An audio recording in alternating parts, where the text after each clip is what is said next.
Good morning, South Africa. We've got all the latest news stories and headlines in South Africa you really need to know on Tuesday, January 18, 2022. Now let's take a good look at the top 5 stories that have made headlines for today.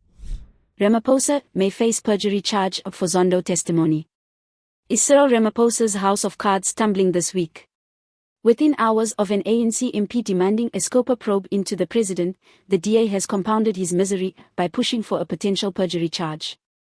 The DA will today write to the chairperson of the State Capture Commission, Acting Chief Justice Raymond Zondo, requesting that he urgently consider approaching the Constitutional Court seeking an order of perjury against President Cyril Ramaphosa over misleading testimony delivered before the commission. The release of the first part of the State Capture report last week made public the minutes of the ANC's Deployment Committee from 2018 to 2021. The DOS analysis found that the governing party seemingly had a hand in the appointment of dozens of candidates to state positions. The claim relates to testimony Ramaphosa gave to the State Capture inquiry last year. The head of state was quizzed about cadre deployment culture, and Cyril was accused of letting the ANC handpick judges and magistrates for key state positions. Leon Schreiber, a DA heavyweight, believes the 69-year-old didn't tell the truth while on the stand. Zondo MAFE accuses white man of threatening him with a death sentence. In an unsigned founding affidavit submitted to the Western Cape High Court on Saturday, January 15, Zondo MAFE, the man accused of starting the Parliament fire, offered his account of the events that led to his arrest on January 2. MAFE's legal team, spearheaded by Dolly Mpofu and Lovio Godler, submitted the affidavit, which was seen by the South African, to the court as part of the accused urgent bail application, which was not heard.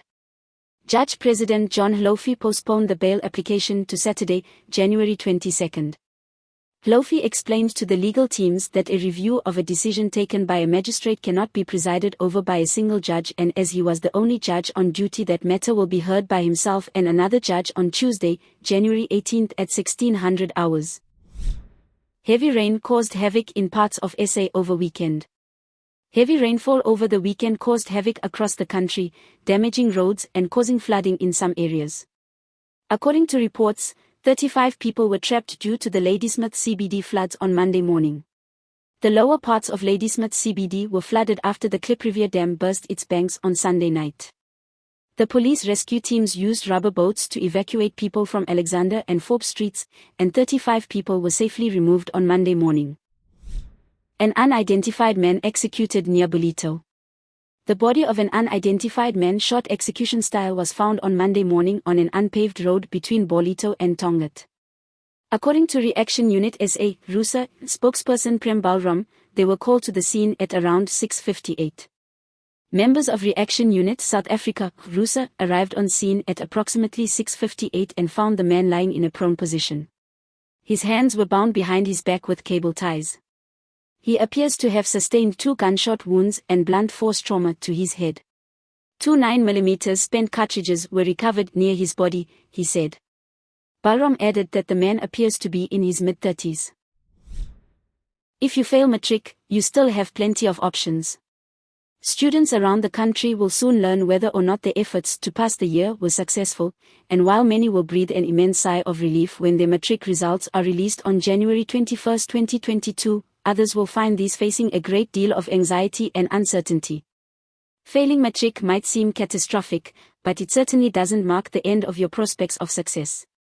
A number of options are available in the event that you haven't quite made the grade, as well as some measures you can take if you aren't satisfied with your marks.